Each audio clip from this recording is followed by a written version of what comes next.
What's up, everyone? Oh, Jen, you're not doing like your normal intro? Sorry, I had to mute my other browser. What's going on, Let me everybody? take that fireball out of my mouth. Happy Thursday nights. Welcome to Pop Force One. If you guys are new, I'm John, aka Slapshot Pops.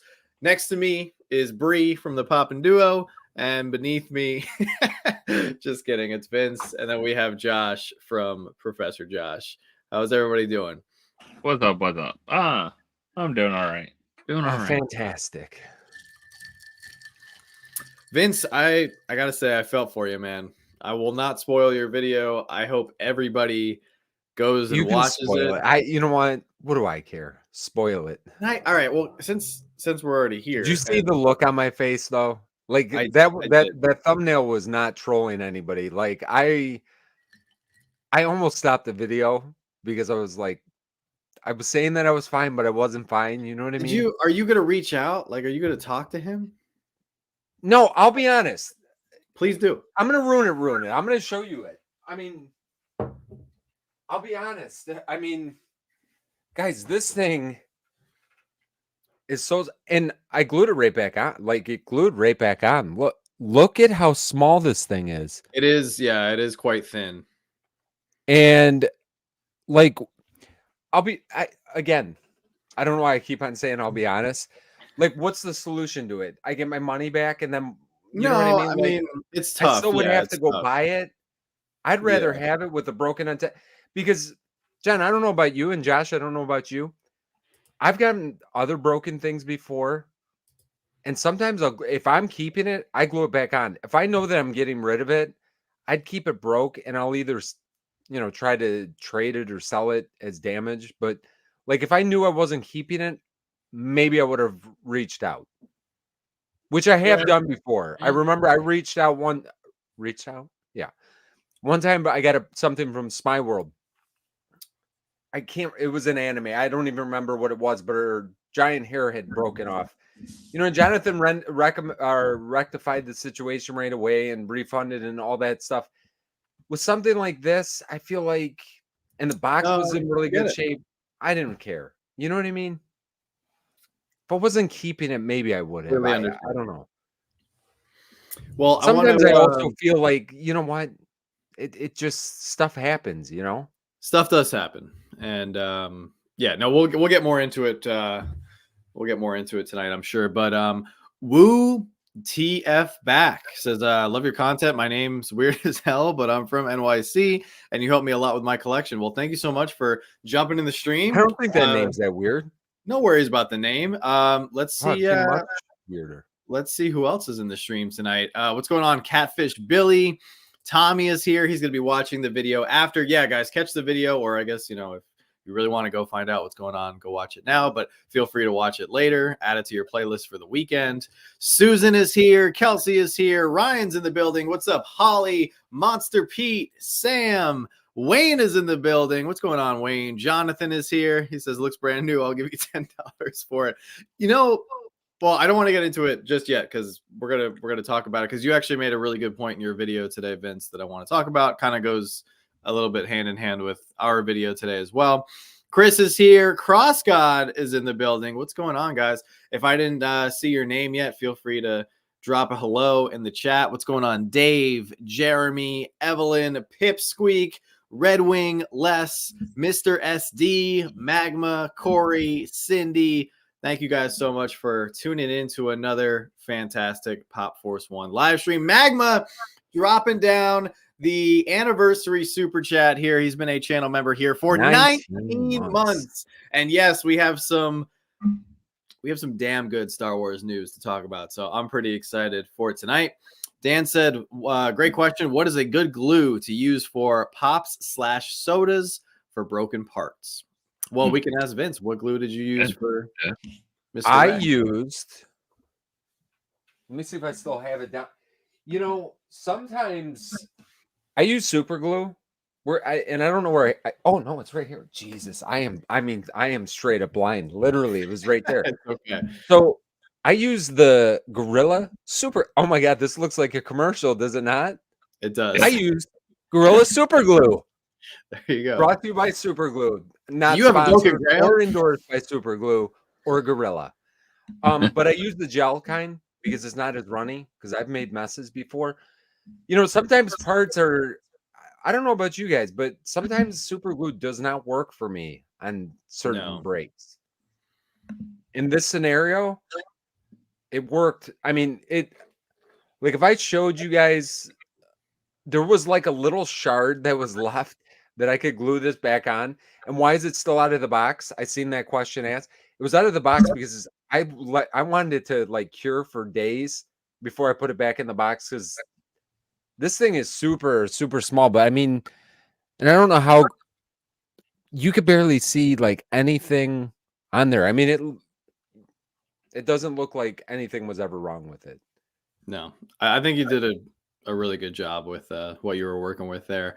A Cooper says, just got my first buy-in today from you. The Mad Max Nux Pop came in great condition. A Cooper, I'm so excited to hear that. Thank you so much. Chris, what's going on, Chris? Rhoda's in the building, and Wu says one of my first Freddy Grails that he wants to have for the collection is the Nickelodeon Freddy Funko with the slime. It's a dream, and that is a beautiful pop. Beautiful pop right there. Hey, Mason, what's up, Mason? Oh, actually, I'm going to shout out Mason because he's been doing a really good series on Instagram, and I think he's been posting it on YouTube as well, but I've been watching on Instagram. He's been doing a weird facts that the secrets that Funko won't tell you about certain pops and such. Really good series, great original content. If you guys aren't following Mason, go check him out. We definitely need to have him on the stream at some point if he's up for it. I'm sure that would be a fun PFO. What's up, Lauren? Randy, Red Wing got a soda on sale. Oh, he must have got the who is it? Drax, played by Dave Bautista. Had to have it. Nice. Yeah, we got a lot of Star Wars stuff to talk about specifically tonight. Before we get into the new Star Wars news, really quick, because Vince said something in his video today about Mr. Rex there. You said that Captain Rex's value really hadn't gone down very much, which is something that I know a lot of people were concerned about with the brand new Captain Rex hitting the market. We've seen this happen now 3 times, making it this week, I'd say, with a big grail. We had it happen with Thrawn, with Rex, and now Ezra. We have a brand new Ezra that's coming out. And what do you guys think about? Well, first off, what do you think about the new pop in itself? And then we'll get into the stickering, and then we'll get into the value. I'll let Josh goes first because I got a couple thoughts I want to add on top of it. Okay. I mean, I'm glad they finally did another Ezra with his short hair. So that's, you know, that was, I was wondering why they never did that. I was really surprised since it's a big portion of that show. So I was really surprised. Sticker, you know, the pre-release sticker thing, it reminds me of the old school Hot Topic pre-release stickers. They did a little bit. LE number on it is kind of interesting and strange. Hopefully people don't like think that is it. Like there's going to be a ton more after that. So the LE sticker will just be for that. You know, I think all of them are trying to figure out ways to get people back pre-ordering. And that's one of the ways, is doing these different sticker variants for pre-order. And hey, if it works for them and it works for them, that's cool. It looks like a good pop.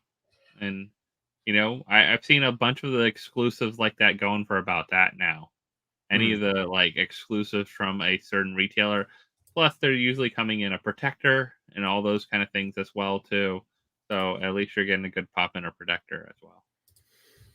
Yeah, I mean, I think it should come in a protector regardless. But was their shipping like crazy? No, I think it was like $11. I mean, it wasn't like super cheap, but it wasn't like crazy. 1 or 2? We got 2. Just because I would get 2 as well. If I'm going to put an order in and pay the shipping, I'm getting 2 as well. I haven't pre-ordered this yet, but I love it. I love it for multiple reasons. I actually love the sticker, and I'm a sticker dummy, I think, as well. The LE on it, you know, they kind of did they've done this several times. Like think about like Nova, I think it was that way. And there's another one that had like a 30,000 piece on it, and then they kind of Well, released it after. that's different. Are they Well, different though? This is like a low number LE. Yeah, though. see, so I was excited because, well, first off, the figure is fantastic. Like you I love said, that they Josh. got the old box too. Yeah, the I love short. that they're adding on to the old stuff. Yeah, no, they're adding on to you know, the Rebels line, which is arguably the greatest Star Wars line of pops besides you know, the OG blue box. I just don't like the way they did the 5,000 piece pre-order thing, because I foresee a lot of people on the secondary market, you know, trying to sway people that didn't know about the pre-ordering process. You know, there's just going to be this misconception out there that this pop is going to be limited to 5,000 pieces. And I kind of put the fault on Toy Temple for this, because I feel like they did this on purpose as a ploy to get people to rush to pre-order it. Because I think a lot of people just saw this initially and they were like, sweet, 5,000 pieces. I'm a Star Wars fan. I need this for the collection. I'm buying it. When in reality, there's probably like 50,000 of these, which is fine. You know, like give a lot of collectors an opportunity to get an Ezra for their collection instead of spending $100 on the OG one. But I just don't like the misconception, especially after everything that happened last year with all the sticker, you know, conundrum and the piece count drama and everything. Like, either put a number on the sticker that's accurate to the total production of the piece, or don't put it on at all. Like, I just think in this day and age, so I don't know who made the decision at Toy Temple. Maybe it was somebody who made the decision at Funko and told Toy Temple, this is how you can do it, but I don't agree with it. I'm sure that it was Toy Temple that did it. I mean, as a business move, I think it's a fantastic. I mean, it's super smart. It's the same reason Chalice is doing the same kind of deal. They just weren't putting numbers on it. They're just doing their pre-release, you know, sticker. I don't know. And you know, I'm kind of on both sides, I guess, which, you know, what's new. I mean, I could see both sides. I like that there's like going to be a sticker version. It probably will be valued more down the road. Will it be valued a lot more though? Because some of those Hot Topic ones, the first to market, like the red stickers that they used to do and like that kind of thing, they're not, I mean, from what I can remember, not that I know every single pre-release sticker. I know there was a couple Supernatural ones that had that the pre-release and a couple other ones, but were they valued that much more? I don't know. I think that it's worth pre-ordering it. So, but most of the people that are pre-ordering are people that are excited about this pop in general. So, you know, I don't know. Yeah, I know what you're saying, John. I can't really disagree with you. I think it's I a don't like the misconception. I mean, I guess from a business tactic, it made sense, but also it didn't, because I think it's still available for pre-order. Like, I checked this morning and it was still available as one of the first 5,000. So I think from a business 5,000 pieces. You know what's crazy? What are they? You know, 5,000 to sell. Like just seeing what we've seen over the last couple of years, and we'll never know how much they make of all these pops. But 5,000 pops to pre-order is a lot. I mean, that is a lot to pre-order. They could be. I don't know if they. I mean, I don't know how long they open the pre-order up for, but I think it's a lot to fill that pre-order. No, I would imagine so. And I think Chris is right on the money here. You know, he says, I think it's because Funko requires that a certain amount of pre-orders sold for companies to keep getting exclusives. 100%. They have to prove that they can put out a product, get a certain amount of orders to keep proving to Funko that they are a company worthy of getting exclusives. Not every company gets exclusives. I imagine it's kind of tough to get an exclusive, and it's, you know, tough to keep getting exclusives. But overall, I think the pop is great. I love how it actually has his last name on the box. You know, that's just another small detail that I think is great. I didn't love the new Sabine. I absolutely love this one. However, I heard rumors the night before this went up that it was gonna be Ezra, and I love the Rebels line. They are like a real treasure part of my collection and everything, but I kind of feel like they missed the boat a little bit. I really think if they gave us a live action version of Ezra from what we just saw in Ahsoka, they would have killed it. I think they would have sold out those. Do you think so? I kind of do. John, and I 100% disagree with you. I don't think they would have. I think that let me tell you why. Even for me, like this, I'm definitely pre-order, and I really don't pre-order anything. And it's not that I'm even worried about, and I don't even really care about the sticker. Like, I'm excited by this one. If it was a live action, I don't like the live action as much as I did Rebels, and really all the Rebels pops. Now think of it as my collection, like what I keep on my shelves right now. I have more Rebels with this type of box than I'll probably ever have with the live action stuff. I actually probably will only get a couple of the troopers. Maybe I'm going to keep the Thrawn from that. There's not a whole lot that I'm going to keep from the live action. And again, that's kind of the beauty of this. Like, that's the way I would do it. Now, that doesn't mean obviously you feel differently, and I know that you got the whole wave of these, and I think you're even into Star Wars a little bit more than me. But for me, this excites me more that it's an older style box character from the cartoon that I really I still like that more. Not that I don't like Ahsoka, I still think Rebels I think maybe this is coming from me as a longer Star Wars collector because I've had the other Ezra for so long. So I mean, maybe I'm coming from a perspective like I'm not trying to take away the excitement from anybody who doesn't have an Ezra from the Rebels line in their collection. Now they have this in their collection.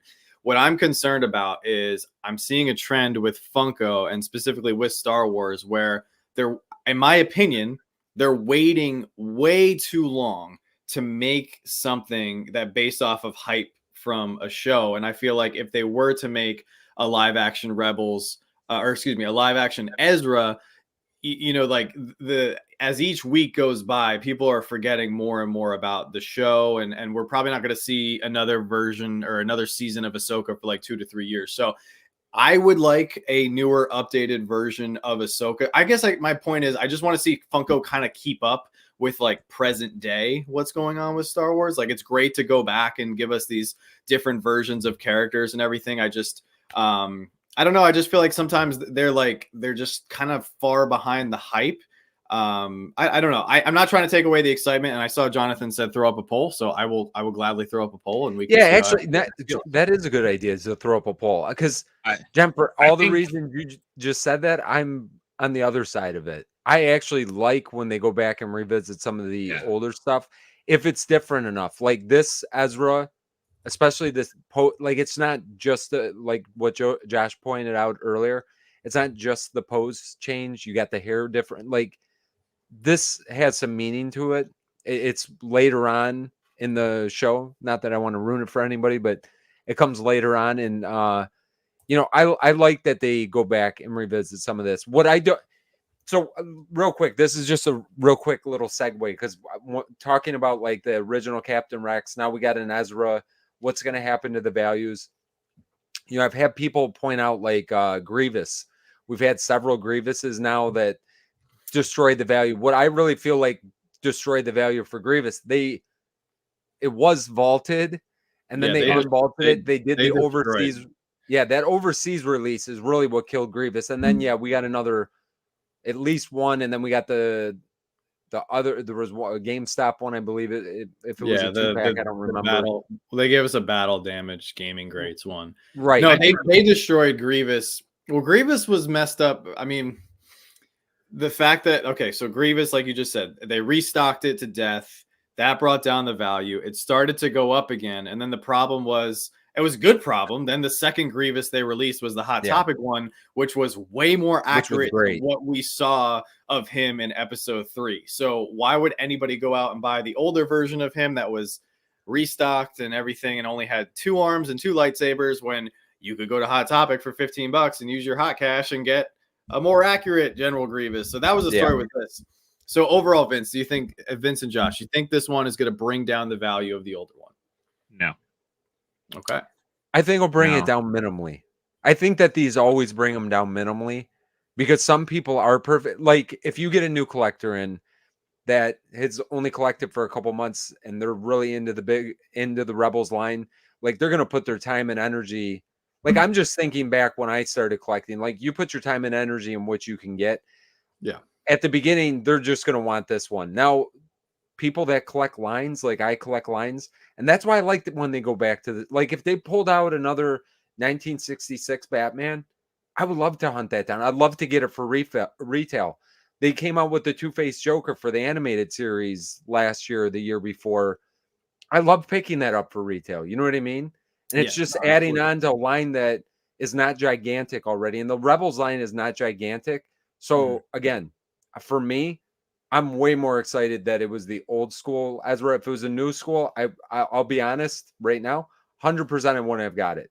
I wouldn't have. And I'm not saying that this pop shouldn't have come out at some point. I'm just saying that if they're going to come out with a live action version of Ezra at the end of the year, then there's like no hope for any sales. That's all. I'm thinking of it from a business perspective. It's going to come out at a con or something like that. It might come out at a con, but like look at Young Leia. Young Leia came out for last year's San Diego Comic-Con a full year after the Obi-Wan Kenobi series. Like they completely missed the boat on that. And even though the con sticker version of that pop has some value, I just feel like there would have been way more hype for that pop had it been for the NYCC, only a few months after. So that's all. I don't know why, like for Marvel, it seems like they kind of have stuff in the chamber all ready to go. But then with Star Wars, they're either playing catch up or they just completely miss the opportunity altogether. I mean, what we're really missing from that line, though, is the Loth Wolf.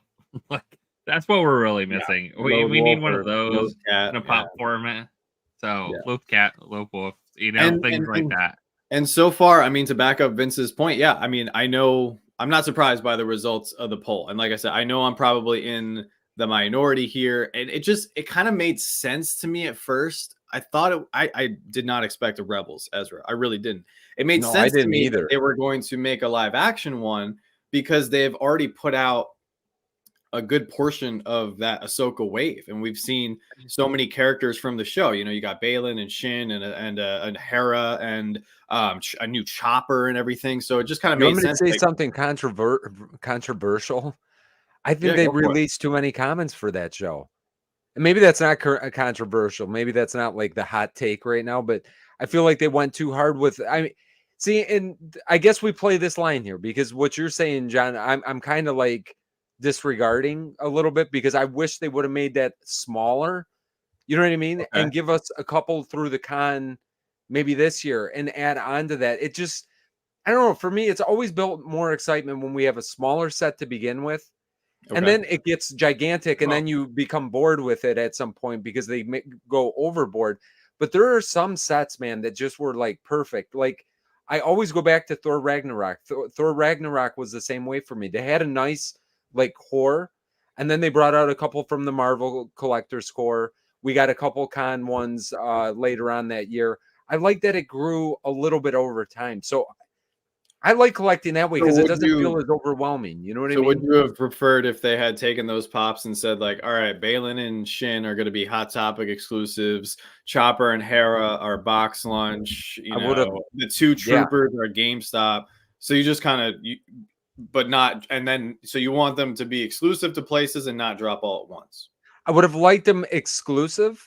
And then I would have liked to had to wait for a couple. Do you know, I think, well, so normally I would agree. And I think they like wait for the second. We did like, why would they do two Thrawns right away? Like right out the gate. That was stupid. No, that was 100% stupid. I don't know why they did that.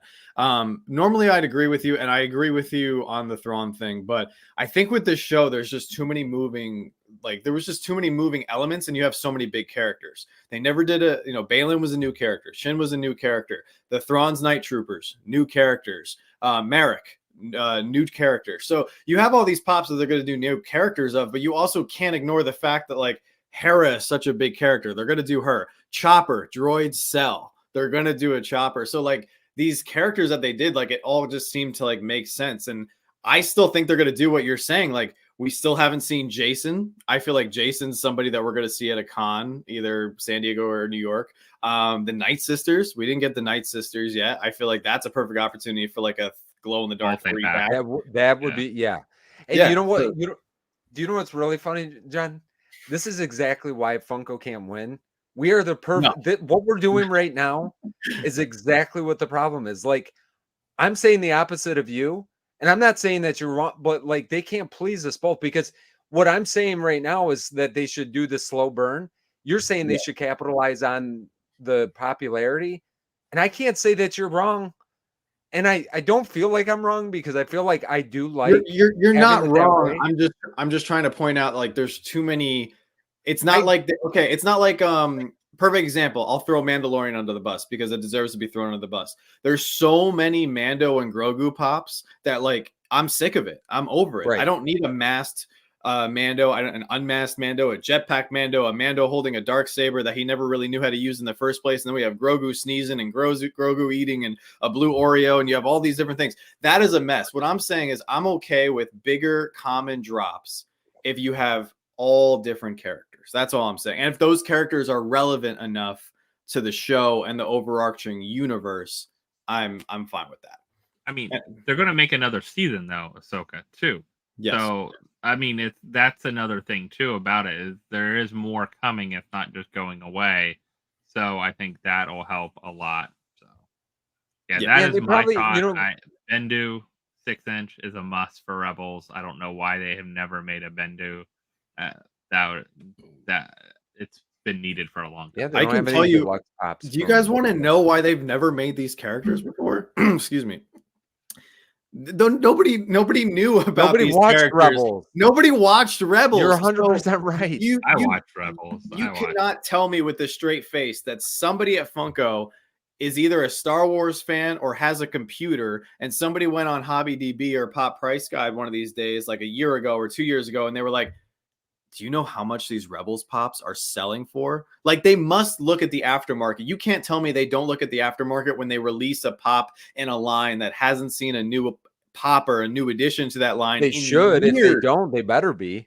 Well, they should be. And I think that's why they're starting to make other versions of these characters. And I'm all for it. It's great. But they're doing it in a time too that works out with now these characters. I mean, I would argue that these characters that are at an all-time high for popularity. Nobody knew who Ezra and Kanan was in 2018. Come on.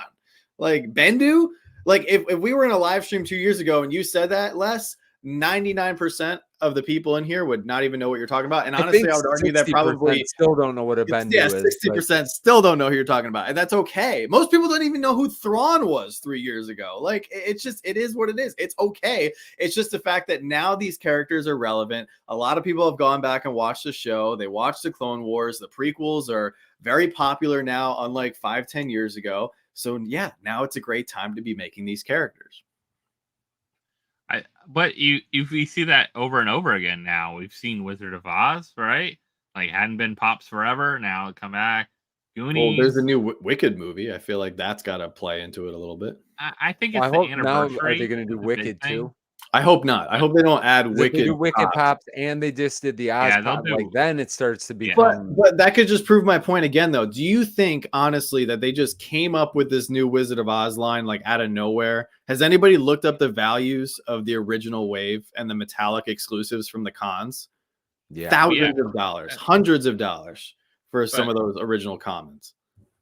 I think like Goonies is another example that they remade just like 2 years ago. Some new pops from that line and came out with some stuff. Hadn't done anything with it forever. You know, I think they're doing more and more of that. One, probably because they're like, oh, what do we need to make? You know, like, have to figure out. But two, people kind of, I think at a certain point request it too. I mean, another line I think that I'm surprised they haven't made more of is really Gravity Falls. Like, that's a line there's a ton of characters in, main characters they haven't made, and there's only a very few number of pops in that line, and it's a Disney line, so it's not like a line that's impossible for them to get. They get plenty of different Disney pops and things like that. So I'm just surprised we're seeing some, but Michael Jackson, look at it. Yeah, look at how many we've gotten of him in the recent. I think it's some of the licensing stuff coming back and getting as well too. And Chris, thank you so much. Member of the channel now for 23 months. So thank you so much, Chris. Nice. K Madrid, what's up? Multiple pops are just ideal if you're late to collecting a wave and now have options to decide what is your favorite option and what to pass on. Yes, that is a great point. That's kind of what we were talking about last week when we were talking about the odd stuff. That's why I love when they do that, because like I said with Captain Rex in our video, they got the newer Captain Rex that anybody can go get that now. You know what I mean? Like, because it really is, it's a special character to me. Now, me as being a little bit more than just your average collector, as you can see the background, that's why I'm seeking out maybe the second. And if they release another one, I'd probably grab another one. Now, if they release 5, I might not get 5.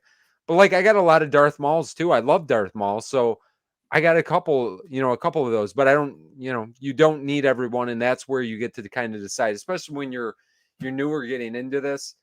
It gives you some options, gives you a little bit of a.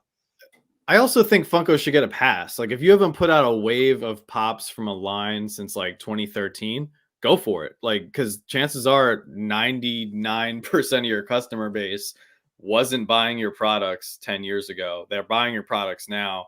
If that line or series or wave is popular enough, people will buy that IP. So Wizard of Oz is great.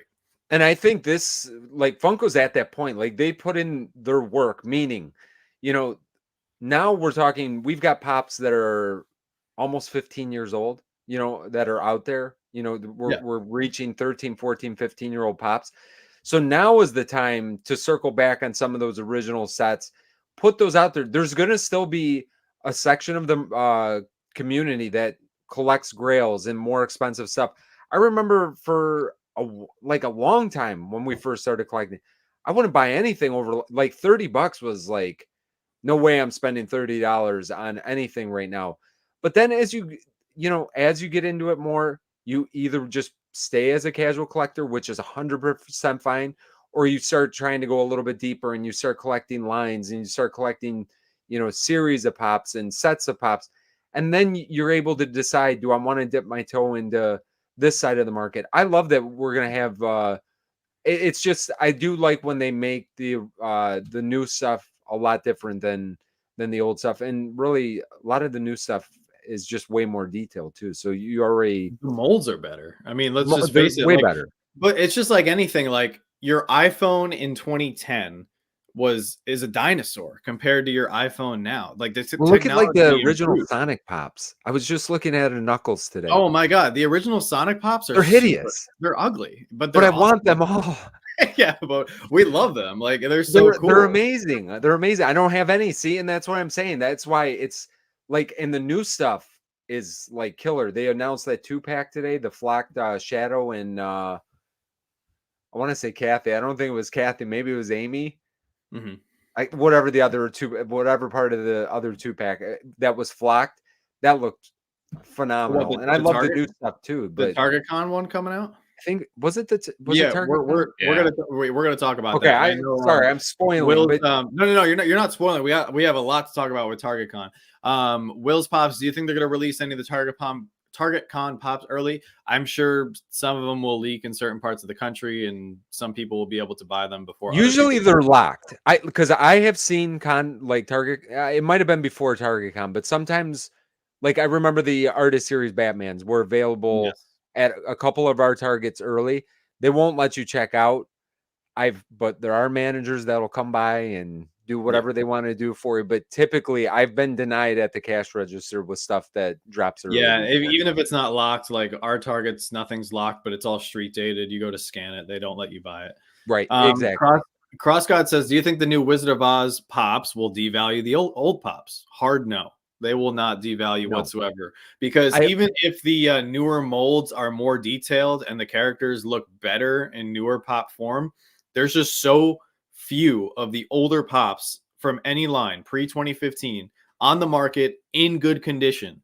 That alone, the scarcity, the low supply is going to keep the values high. Even if, like what you said, Vince, even if you see like the older Ezra from 2017 dip a little bit, which I think it will. I agree with you on that. I think it will dip. I think it will go from like, it's at 95 now. I think it'll go down to like 75.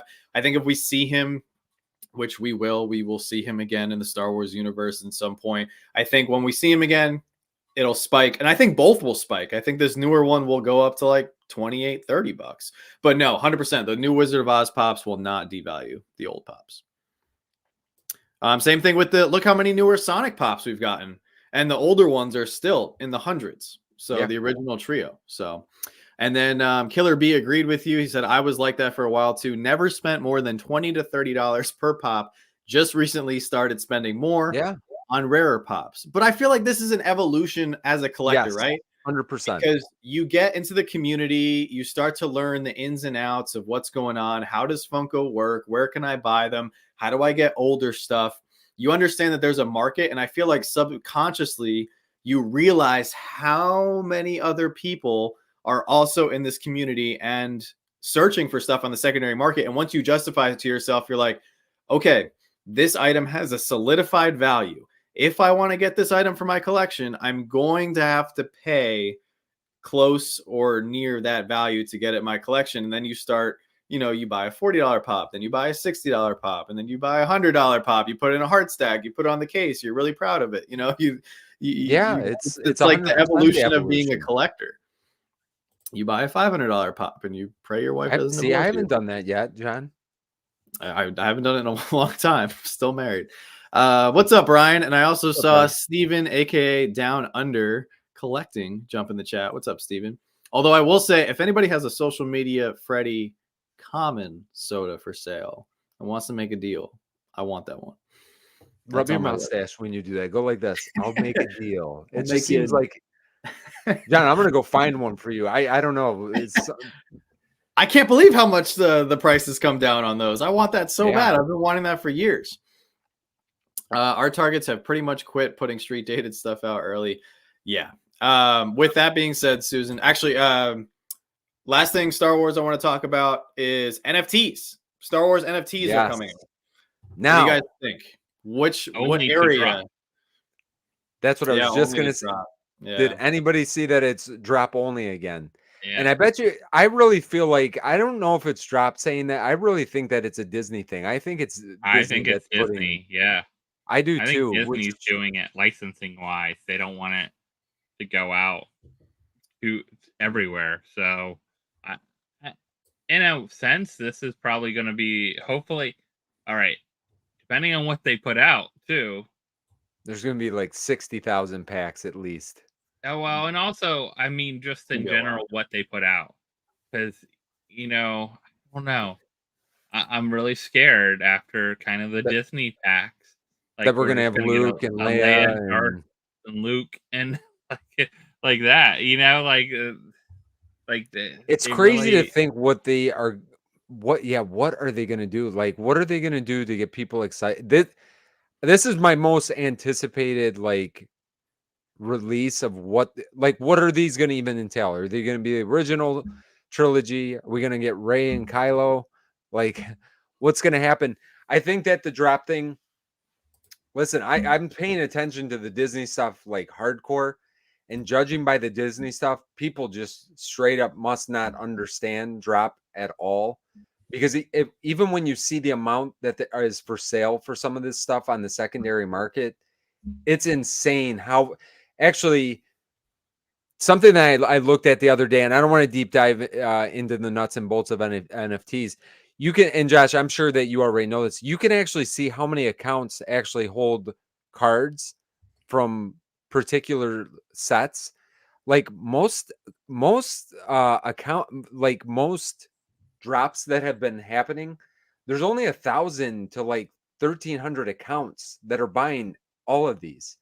Yeah. That's 13. That is not a lot of people that are. It's crazy when you really start looking at numbers of things and really start understanding. I think sometimes we over guess at how much is being made and really what's out there and how big everything is. For the Disney, I think there's only 800 accounts that are actively holding cards from that set right now. Somewhere around that. And we're probably going to get around the same for Star Wars. So think about this, 800 or even 1,000 accounts that make up the 30 or 40,000 packs. It's insane to me. There's people that are buying into this stuff hardcore, and I don't know how they're doing that, but you could kind of track that. It's just when you deep dive into it, I don't want to talk too much because I know it's probably tuning people out, but it's kind of crazy to see some of the numbers behind all this. But in general, I can't wait to see. This is going to make a lot more people create accounts. There's people that I know have been waiting for this specific drop. I really hope they go something prequel, Clone Wars, newer Star Wars, kind of hopefully. But if they want to make money, they'll stay away from the sequel trilogy. Like, don't put any Kylos, don't put any Reys, don't even dare. I have a feeling, because we have some inside sources. What's your feeling? I have a feeling it's going to be original trilogy, because that is safe.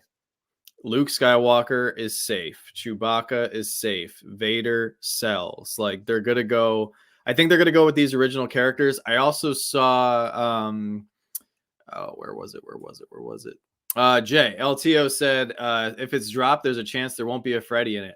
I actually don't think there will be a Freddy in it either. And I think that's okay, because last year alone, we got so many Star Wars Freddys. I think it would actually be better for the set if it didn't have a Freddy. I don't know. I think this one might have a Freddy actually in it. I think it has a good chance of it, just because they've made so many. They don't really make like Mickey Mouse Freddys, right? Mm-hmm. They don't make, like, when Mickey, came out, Mickey and Friends. That kind of made sense. But with this, I could see them making a Freddy, because they've made plenty of Star Wars Freddys already. I could see another Star Wars Freddy coming out. Unless it's Grogu Freddy, because they haven't done that yet. No. Let's not do that. But that would be a bummer. That would be, yeah, I don't want to see that. I'll be honest. I mean, I'm looking forward to the Transformer ones almost as much as the Star Wars, because I feel like the Transformer ones are going to be more unique. Mm-hmm. Because I'm worried. Like I said, it's not even being worried per se. It's like, what are you going to, if you give me a Vader, what are you going to do that would make me feel like there's some kind of extra value to it? I like a lot of these NFT. I still look at them this way. Like, there's something special about them for me still, but there's some that kind of fall flat. Like the Disney stuff, we've seen some of, I still loved all the Disney stuff. I don't know. I'm really curious to see what they put out for the Star Wars stuff. I'm excited by it. I figured out the whole drop thing. I got it down. You guys have a little bit of time. Start learning that. Go watch some videos on it. And then the Transformers, I'm actually really excited about that drop. I can't wait to see what they do. I mean, I could see one of the ideal Freddy Funkos that we haven't seen yet. We just saw in soda form would be Freddy Funko as Vader.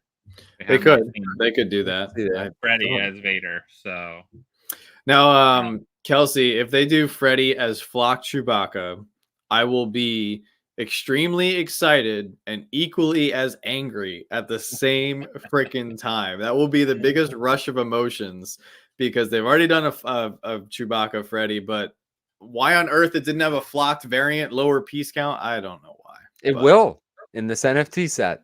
It will. But we've already spent 43 minutes talking about Star Wars. I'm very excited for the NFTs. Very excited for Ezra. I'm excited to see. Hopefully, we'll get a reveal pretty soon. I also hope, just to make things even spicier, I hope they drop this NFT wave the first week of May. Just to would that make sense? It would make a lot of sense. Knowing Funko, they would drop it the week after. When is May the 4th? May the 4th falls on a weekend, does it not? It's on a Saturday. Yeah, it's on a Saturday. So let's do this on. Yeah, we're doing. Actually, they're talking March for these? No.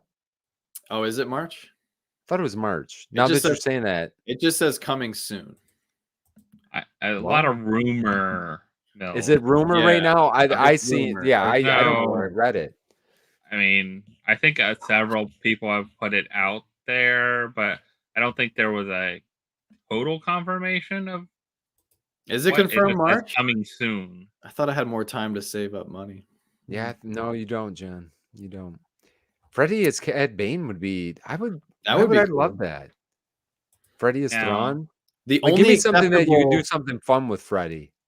No, here's what they could have done, and they could still do it. It would just be a little bit whatever. Is if they did.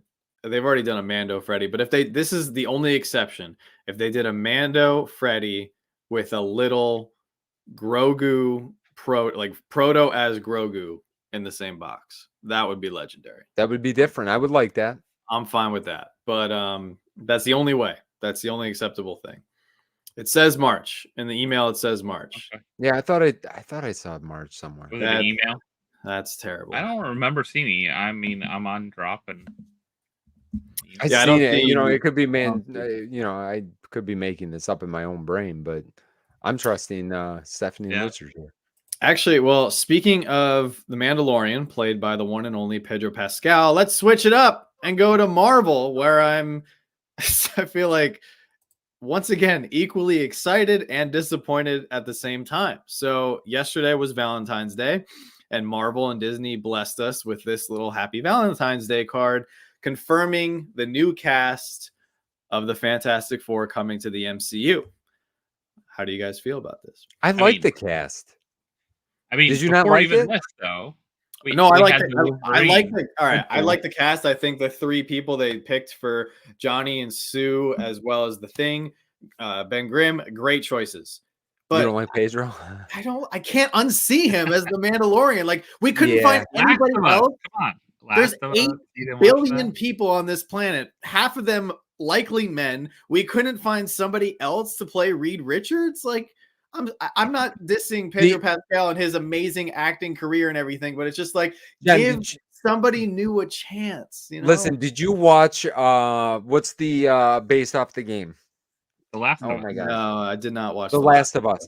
Yeah. John, if you watch The good. Last of Us, I can't see Pedro Pascal as that guy, and he's twisted. Well, Pedro Pascal should be always helping small kids complete some quests. That's what I saw some meme about earlier. Well, That's it's a because fair point. Do have a kid, I guess. It's gonna be a fair point. I like the cast. I'm excited by this. I'm excited for the Fantastic Four. It's just I don't know. I really like that. I know it wasn't going to last. That little stint of John Krasinski as Mr. Fantastic. Like, that was cool because that was like the part pretty yeah, well. he fit the part. It was like fan voted, fan made kind of thing. You know, it was a multiverse, so you knew it wasn't going to last. But I'm excited for the reboot. I think it's a perfect time. I think they're trying to play it safe. You know, I feel like they're trying to bring in like a major actor. They are everybody trying to play loves. it safe. And they know that Marvel is down right now, and they don't want to mess up Marvel's first family, you know. And this is a big deal. This is the MCU's Fantastic Four. You only have one shot at getting this right. They don't want to mess it up, and I just feel like you can not mess it up and still give somebody else a chance. Would you have been happier with Adam Driver? Because I was struggling more with that. No, I don't think so. Because once again, it's the same thing. Like, he's already played such a major character, even though that character is not relevant anymore. It was from years back. No, I wouldn't have been happy with that either. Yeah, I don't disagree. I don't think I would have loved that either. Joanna and I, we just hate it when people are recycled. That's all. We want Disney recycles everyone, which is crazy. They recycle everybody is recycled. Which is, you know, like when Robert Downey Jr. came in, like, he was definitely not that he wasn't like a household name. He was not the superstar that he is or became when he took that role, you know, back in 2008. He was down on his luck. I mean, you know what I'm saying? I mean, he wasn't like whatever, but he definitely wasn't like the hot commodity. He was struggling. Yeah, I love that they picked I can't remember the guy's name right now, and I apologize for that. But the guy that played Eddie from Stranger Things is Johnny Storm. I think that's a great pick. He looks it too. If you look at like his photo without his crazy Eddie hair, you know, he looked the part too. I think he has the lady, I don't know her as an actress. She's a very good actress. I've heard that. Yeah. I don't know who she is. And I like their pick of Ben Grimm. I think they did a good job. I'm on board with you. I would have been fine if they would have went away from Pedro Pascal, but I think he's pretty dynamic, and he'll make us forget. He's too dynamic. That's the problem. He's too dynamic. Also, Ben, you never even see his face. You only saw his face for 5 minutes. How are you getting messed up with the Mando? Because it's like literally we've seen him for 5 minutes in 3 seasons.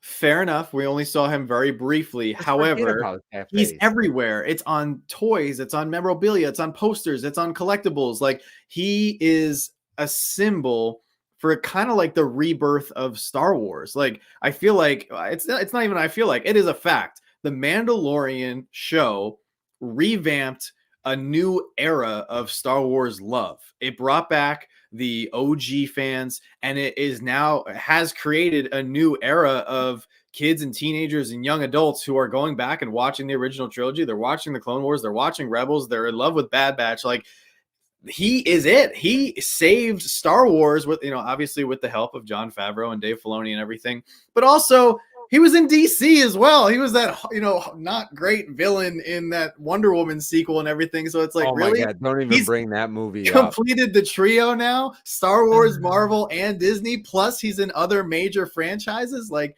that's all. That's my mini rant. Yeah, I'm excited for Fantastic Four. I'm very excited for Deadpool, and Ryan Reynolds, he was DC as well with Green Lantern, but, we try to forget about that. That's all. That's my biggest thing. I kind of like it. Give it a chance. Listen, I kind of like Green Lantern. Why does everybody hate that? Oh, I like Green Lantern okay. too. I liked Green Lantern too. I actually liked the original Fantastic Four. I thought it was the original two were not that bad. No, they were not that bad. The problem is the bar has been set so high. You go back and watch those movies now, and you're just like, wow, these weren't that great, but like back then when all you had was like Tobey Maguire Spider-Man, to go off of. And like, even when you go back and watch that, it's like, yeah, exactly. Wow. So now the bar is Endgame, and it's like, are we ever going to? It's a slow build, again? Man. It's a slow build. They got to do the same thing again. I don't want to see Dr. Doom right away. Build that up. Yeah, no, I don't even want to see Dr. Doom in the first Fantastic Four film, because this is going to be a trilogy. Like, the Fantastic Four is so big in the comics, in Marvel. It's going to be a trilogy. They're going to be in several Avengers movies. They've taken years to assemble this team of 3 actors and the actress here and everything. This is years in the making, and this is going to be like phases 5, 6, 7, and maybe 8 of the MCU. Like, these people are going to be around for a while. Yeah. Deadpool is going to be awesome. Most watched Marvel trailer in the first 24 hours with Deadpool after the Super Bowl. Pretty crazy. I mean, great trailer. But I do have to say something about this real quick. Oh, have you watched The Bear? The Bear with Evan Moss? No. I've heard of it, but definitely you guys need to watch The Bear. I think that's Vince, what I heard. The Bear. I don't know if John will or not, but Vince, you probably like The Bear. I think it's a good show. I actually like the second season better, but I just, with Evan in this cast, it's interesting because you won't recognize them all. Probably, maybe they show them at the very beginning, actually not turned into the thing, right? But that Deadpool trailer was great. I love the humor in it. I love the play on it. A little bit of like TVA. You got a little bit of everything in there. But I think there's going to be a couple more trailers for that one coming. That would be great too, because we only got a little taste of Wolverine, which is a huge part in this movie, as we see it with the name now. So I think it's going to be cool. And I hope this movie does well, because I would like to actually see more of Ryan Reynolds' Deadpool and Hugh Jackman's Wolverine, like, post this movie, if it does do well, because both those actors, man, they just portray the characters so well. They're just like born to be those two characters. So I hope Deadpool sticks around. It's going to be interesting though, like, because Deadpool is going to be rated R, so how they're going to fit that into like a family friendly Avengers movie down the road could be very interesting. So it will be something, but we'll cross that road when we get there. So now let's move on to TargetCon. Who's excited for TargetCon? There is a lot of pops for TargetCon. Like, I've gotten kind of confused on what is actually part of TargetCon now. I was confused too. That's why I didn't say, like, I was excited for certain things. I think I might be excited, but I don't remember anything. I can remember like the 10-inch Stitch. Yes. And then like mine goes blank after that. I can't remember. I had no idea some of these were TargetCon exclusives, because when they were originally like leaked or revealed, they were just revealed as the pop, and now all of a sudden they're showing up in person, in hand, with the TargetCon sticker. So there's a lot of stuff coming for TargetCon. Jetman, thank you so much. Member for 16 months. He says he can't wait for Deadpool. Appreciate that. Oh, look at that, Josh. Thank you. I was looking for that. Perfect. Boom. That's your TargetCon. And this isn't even everything. Yeah, but this is most. This is most. There's a lot of stuff. A lot of big things too. Like TargetCon. Well, isn't that weird? They like Look to at do that. You got like a 10-inch Stitch. You got a giant comic book cover. Two comic book covers. The Last Ronin looks awesome. Squirrel Girl. We got first Squirrel Girl since the original pop. 10-inch Umbreon now. Man, so much. See, Two-pack. perfect example. I didn't know Elmo was a TargetCon because it was leaked with the international sticker. So I thought it was just going to be like a Hot Topic release or something. I didn't realize that was TargetCon. So a lot of good things. Hal Jordan, interesting ones. I think there's going to be some that'll do, but man, there's only how many regular pops? 1, 2. There's only 2 regular size pop. 3. Hello Kitty. 4. Stephen Curry. Eddie. I mean, if we count Leia, yeah, because the other Leia's 2 are in a 6 t-shirt inch in pack, the middle. so Well, Leia's a t-shirt bundle. So, man, that's crazy that they have so many different things. And then Hal Jordan.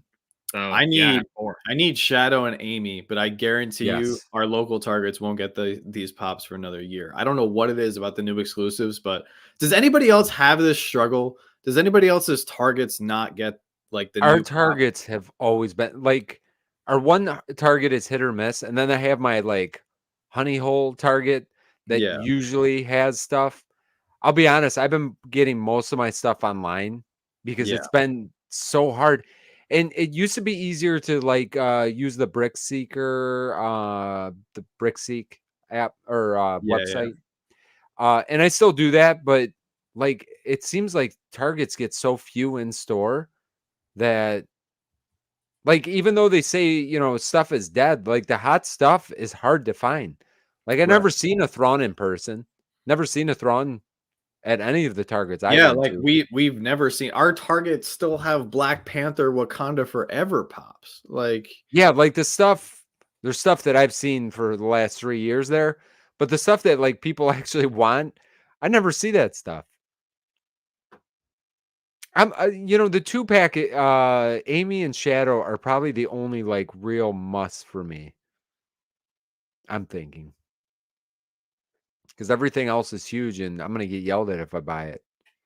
Yeah, I mean, the Last Ronin looks awesome. It looks amazing. I love that pop. But I really probably won't get any of the comic. It's our only covers. second Squirrel Girl ever.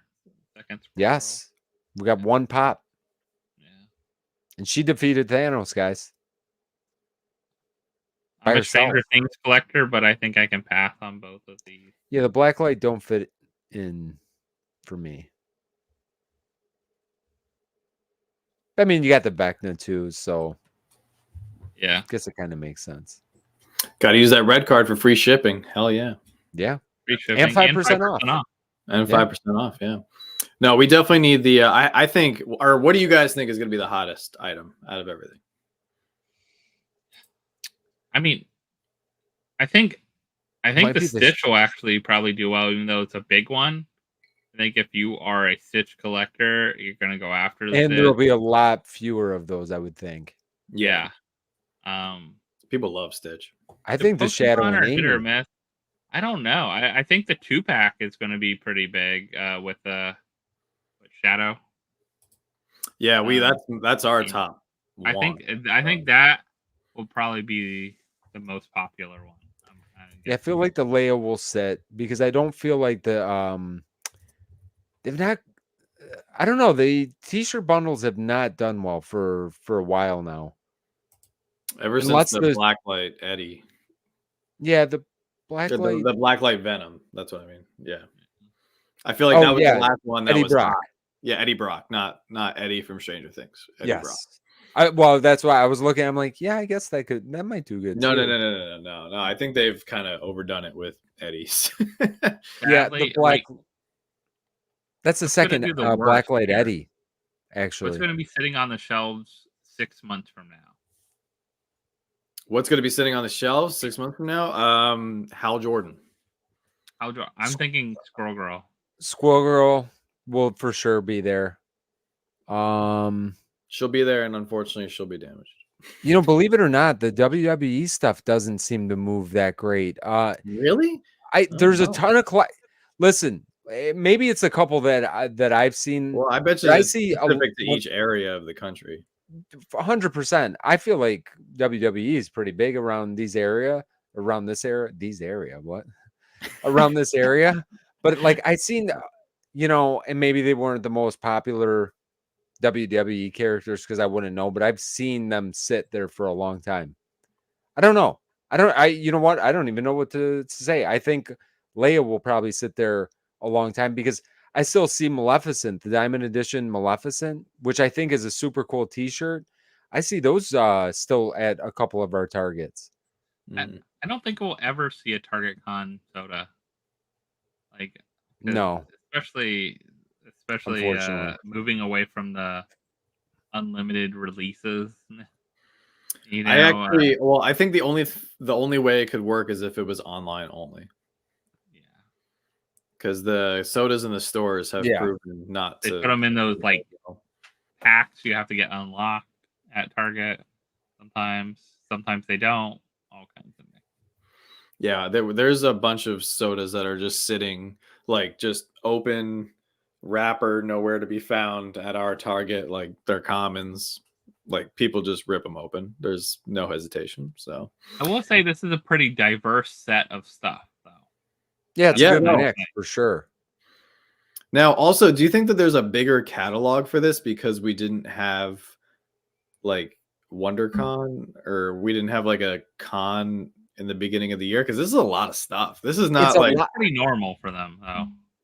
No, this is a lot more than. This seems like more, and I can't believe. I mean, really, we've said it a couple times. I can't believe all the big stuff. Like there's 3 10-inch pops. Like it's 3 2-packs. We don't even get this cover. amount of large items for a like San Diego Comic-Con. Like no. But Target's probably the only one of the places which is weird because I feel like the Target, there's only one Target around us does a good job of having a ton of stuff well displayed out. Another one is terrible and it's a super small section. You know, there's like at least 3 or 4 in our area. Some have a huge section and multiple places for it. Others have put a lot of the stuff also where the toys are. I don't know if you noticed that. In any of your Targets too. They're not putting them still kept it pretty much collectible stuff is. They put them over the toys too. Yeah, we had like 5 or 6 that are within 20 minutes for us, and they're all pretty stacked up with stuff. They stay pretty stacked up. I think Lauren is right. I think Elmo's the sleeper. I think Elmo's going to sell out. I think it's going to be tough to find. I could see that. I think that's I mean, that's a super cool, like, if I'm a kid walking through there, I want that Elmo. And you know what's dumb? I kind of want that Elmo now. This is super dumb, but does anybody know why Target is red? Well, I know, like, I don't know if Rob's in here. I know he knows because he works for Target now, but because it's part of the Target? No, because the color red naturally makes people happy. There's all these like McDonald's. Yes. That's why most fast food places have red. Red in there, right? Because like every color, it's been scientifically studied. Every color on the spectrum, it makes us feel, a majority of us feel a certain way. And they found that red attracts people and it makes them feel happy and secure and home. That's why everybody jokes, like, you don't make a list when you go to Target. You go to Target and you let Target tell you what to buy. Like, that's kind of like the whole phenomenon. The fact that Elmo is red, he's flocked, it makes sense. He's in Target, you know. And the fact that there's not that many Elmo pops, I think Lauren is 100% correct. I think that's going to be like a $50 pop down the road. So think if it was a regular size pop, it would do 10 times better. I agree with that because I would 1000% pick it up, but I 1000 probably will not pick it up just because it is oversized. But you know, we'll look at it from this way though. Although I agree with you, Josh, I think there's actually going to be less of them because they're a larger pop. So they could be making, like, instead of 80,000 units, they made 50. And and that could play a role in like, okay, each store is only getting a case of 12 as opposed to a case of 36, So that could make it tougher to get. I mean, I could think of so many really cool. I mean, I'm looking at my Marvel stuff up here, and there's 2 awesome Walgreens exclusive pops I have that are weird size things. The Spider Hulk, which is awesome looking, and the Spider-Man with Buggy. Yeah, that things are worth too. what? How much? Maybe almost what they retailed for, a little bit No, more. Spider-Man with Buggy went up a couple months ago. It's doing all right. I think it's like with 40 the Buggy bucks. might have. Yeah, Spider Hulk. Spider Hulk is not like 25 bucks. Spider Hulk is not. Super cool, super cool pop. But no, although I agree with everybody on the regular size box, 100%. But you're going to take it out of the box. Like, you're going to display this one on your shelf. You're probably going to toss aside the box, which down the road will make the inbox collectors, it'll make the value go up because people are just going to be tossing them boxes. They're going to be getting damaged. Yeah. Well, yeah, you'll get the dusty on the flockness, but not that bad. So, great point, Les. If anybody missed on the 332nd Trooper, it is the Target version of 332nd. It's currently on Funko. Nice. Oh, and you get Funko rewards. Yeah. There you go. Well, that is TargetCon. A lot of stuff.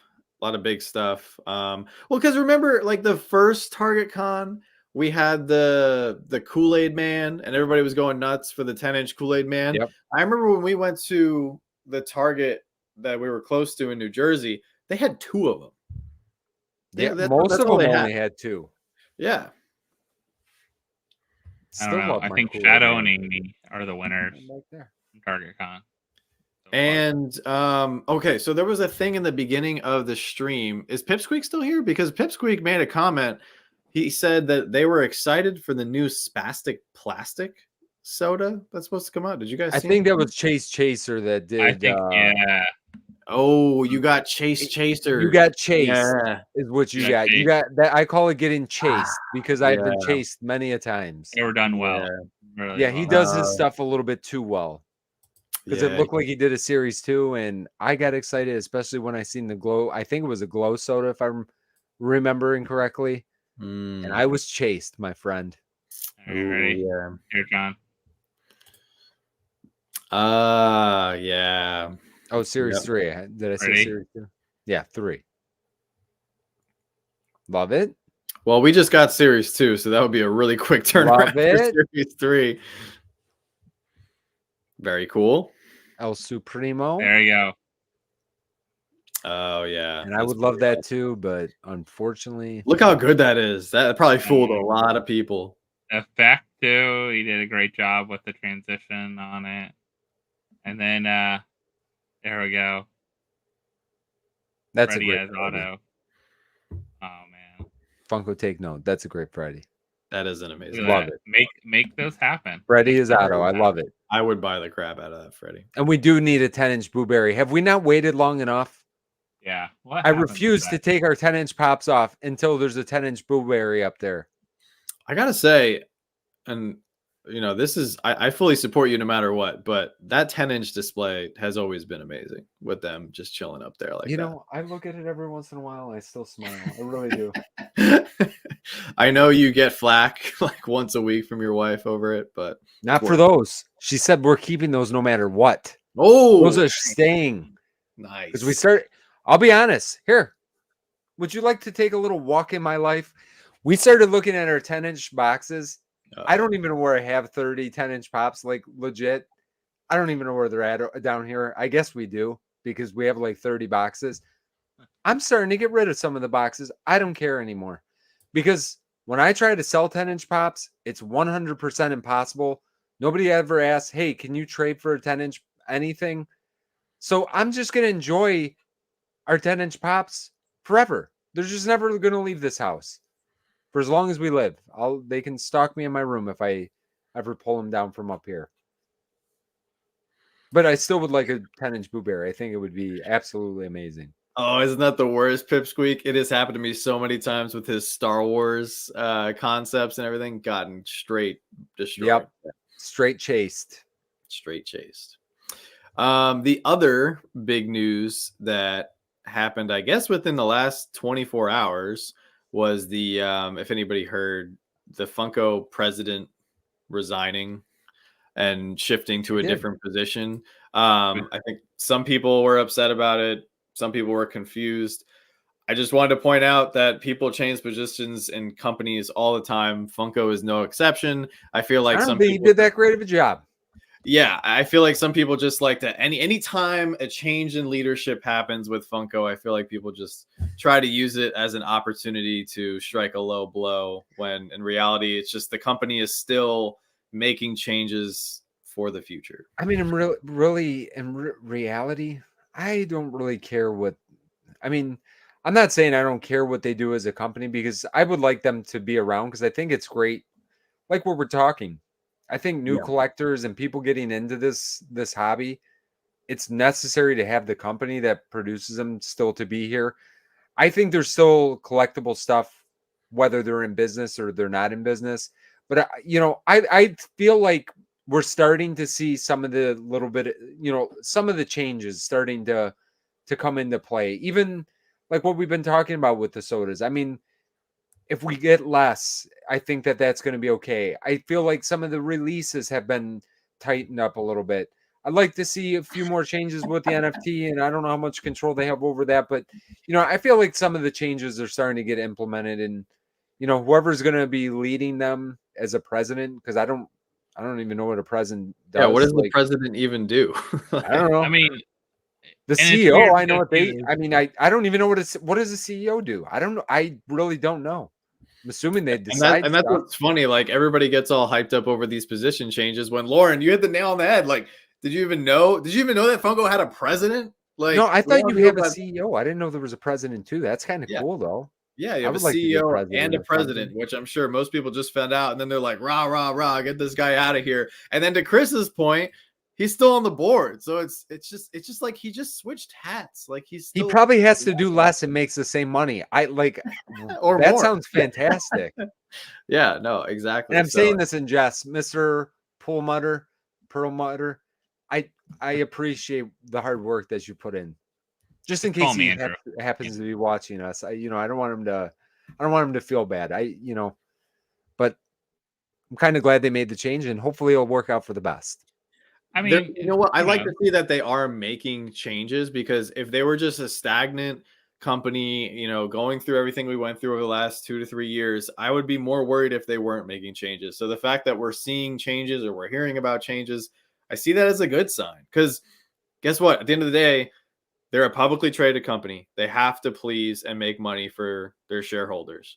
And if they're just a company, even if they weren't a publicly traded company like they were prior to 2017 or whatever, they still, the goal is to make money, because they have to make money to pay their people, pay their bills and everything. So like, that's just the basic mission of any company. So I do like seeing where Funko is starting to go. We're definitely not there yet, but I feel like you said, Vince, some of the steps that they've talked about the last 6 months, it's just kind of funny, because like if you read the comments of that post on Diss Trackers and some of the posts on Funko Pop News and everything, you'll see all these people like just being negative and everything. First off, I think it's hilarious that people have 10 to 15 seconds out of their day to be like, oh, good riddance, blah, blah, blah, blah. To comment on our president that we're not 100% sure what he does. Yeah, exactly. So it's like, okay, well, you're still paying very close attention to something that really doesn't have anything to do with any of us. They could change presidents every single week for the rest of the year, and we would all. Can I say one comment that I always love to read? Yeah, go for it. I'm glad that I got rid of my whole collection last year. Yes. When I see those comments, like, why are you even? Why are you here? So you're not invested in anything anymore. That like separate yourself. It's okay. That's what I'm saying. Those people sold their collection, or maybe they did actually sell their collection, yet they took 15 seconds out of the day to be like, hang on, I sold my collection a year ago. I'm better than you. You know what it is? It's because when people sell their collection or sell parts of their collection and they want ill will upon a company, if a company continues to do well, like Funko, or even just exist, it doesn't justify their decision. It's not until like the company has to go under and everybody else has to lose money in their product and their favorite collectibles so I can justify that I was right and I told you so. And that's why I'd say same thing. When I see all those comments, it's freaking hilarious. Did anyone know he was CEO for a year? He was CEO in 2022 for a year almost. And then he became president. So he already got downgraded, right? He was CEO, then he became president for 2 years. So, they slowly I'm waiting for the Brian Mariotti's coming back. That's what I'm waiting for. Yeah. The Brian I definitely agree with me. Like as president. I think for the most part we could say, and listen, I don't know all the board members and all this stuff, and I don't really pay attention. I think that they're making business decisions. I think part of what built them to where they were, and not that they weren't making business decisions, because I don't think you become a publicly traded company without like trying to make money on top of it. But I do think that they lost their way with us as the collectors. I feel like they're going to try. The only way they're going to get out of this is starting to relate with their collectors, with their customers once again. I hope that that's the path that they continue to make. And if Mr. Andrew is stepping down is something that can, I don't want to keep butchering his name because I feel bad mispronouncing. But if we could start getting to a point where we're getting people that can start to touch base again with the customers, I think that we're better off. So sad to see you go. Didn't really know that you were there. Honestly, it wouldn't surprise me if you told me he like worked as like in marketing next week, because it sounds like he's been president, CEO, now he's on the board. It sounds like he just wants a taste of every different corner of the Funko company, Mason says, I remember Andrew at Fun Days in 2022. He came out during the show. Something seemed off about the guy. Not to say he's a bad dude, but he didn't seem super genuine about Funko. No, I don't think you got a Brian and a Mike. You know what I'm saying? Like, you could say what you want about Brian Mariotti, that now he's gone. I don't think anybody will say anything bad about Mike, and I've got nothing bad to say. And I don't have anything bad to say about Brian Mariotti. I think that they tried to get too diversified in too many different things, but at the same time, he did come up with soda, from what I understand. And I'm not like, I don't have any. Maybe he have help in that as well, but the sodas I absolutely love. I still love them to this day, and I know many, many people do. And he brought us that. So I still, at the end of the day, would appreciate that, because I think that he knew, and at his heart of heart, he was a collector. Whether everybody else that's at the top of Funko is collectors, that I don't know. So I'd like to see somebody with something in the direction of understanding where the customer base is at. And I think we can make Funko great again. I also wouldn't be surprised if every company had people somewhere at the top or at the very top that weren't passionate about what the company does. Like, the CEO of Oreos could be like, he doesn't eat chocolate, but he's a CEO because he makes good financial decisions for the company and he makes the company money, and that's all that matters, So if this guy wasn't super enthusiastic about Funko, like I don't know him, like, Mason saw him, so that's the closest we have to hearing about him or anything, but it really doesn't matter too much. Just get people in there. The people that need to be passionate about Funko are the marketing team, so they know what they're talking about. And hopefully they get some sort of a social media team put together. Again, those are the people that you want to see most passionate about your product. And that's where Mike Becker shines the most. You go to a Comic-Con like San Diego Comic-Con or New York, you're going to see Mike out in the crowd interacting with fans because he's so passionate about the company, the product, and everything he's created. Like, that is perfect.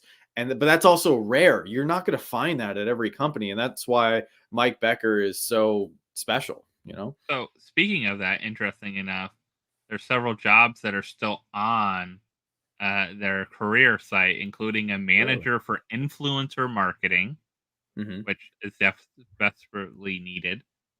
There's also paid social manager, paid media manager, paid search manager, and then senior manager, digital media and marketplace. But there's is there any unpaid positions that I could apply for? There's an interesting one, project manager for Pop Yourself.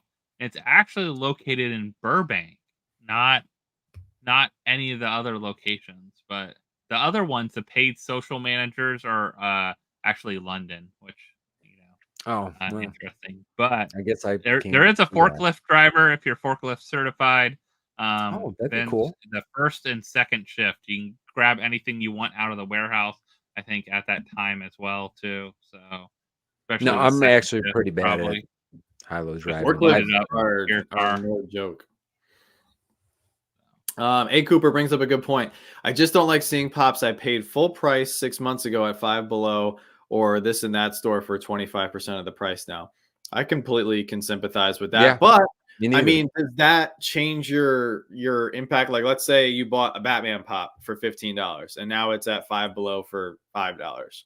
Like, you could do one of two things. You could change your collecting strategy and you could say, okay, well, if there's going to be pops at Five Below in discount stores, I'm only going to collect those pops so I don't shell out a lot of money. Or you could do the second thing, which is just keep collecting the way you're collecting. And then, you can't get mad because everybody gets happy when they have a pop that goes up in value. So sometimes when you have a pop that's sold for a discount or technically is worth less, like, you can't get That too is upset. kind of the problem. Like if you buy a pop for $5, I mean, there's a reason why it's $5. You know what I mean? Yeah, it was mass Especially in produced. today's age. And we've said it a couple times. If you're buying stuff new, which we all do still, I still do that. And like we have some expensive pops here, but there's still new pops. There's less because it's part of the process. We've curtailed some of our collection. Like I don't have all of the Sonic Pops, but anytime they bring out a flocked anything, I have every flocked Sonic Pop. I'm saying this without 100% verifying, but almost No. every flocked Sonic Pop. So like there's my specialty. So this 2-pack that's coming out, it's brand new. I'll guarantee that that's gonna probably be what? That the 2-packs are what? Are they 19.99 now? Are they $29.99 and $24.99? I can't remember. 24. Sometimes they're different Let's say they're prices. $24.99 for argument's sake. I will almost bet my bottom dollar that it won't be like more than $30 for maybe the next year or two. And maybe you're going to have to pay a little bit more and maybe I'm going to be off but the point that I'm trying to make, I'm getting it because I want that in my collection. I'm not buying it just for the value. If you're buying it because you love it and then a year from now it's worth double, then you're in like that's gravy land. You know what I mean? Now we're sitting pretty. I think that we're probably more at a point today where, and I think most of us would say this, we're not buying two for like keeping one that we're displaying and one that we're keeping for down the road to help fund, maybe the hobby as much as it used to be. I think that that's a harder thing to do. And if you're doing that, I think you're better off trying to get them on sale when they go on sale. If you get a 40% off sale, do your hunting that way because then really, or pick up a pop from Five Below. You're not going to pick them up for less than $5, and I think is a win-win then. Now, this I agree with everything you just said, Vince, and I wouldn't be surprised if some of these TargetCon pops that we're seeing here in February, halfway through middle of February here, 2024, I wouldn't be surprised if some of them trickle through to Black Friday sales for in November at Target, and you see some of these for half price. The ones that are remaining, probably damaged, sitting on the shelf. Like you could see that flocked Shadow and whatever her name is, Amy.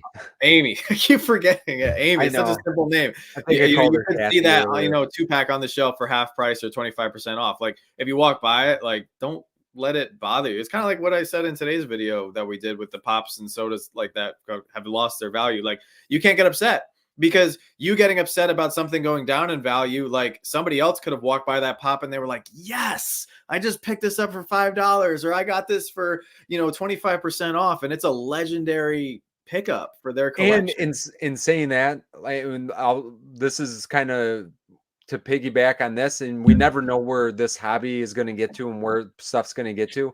I have a Black Widow pop that was worth $100 at one point or $80, something like that at one point, one of the original.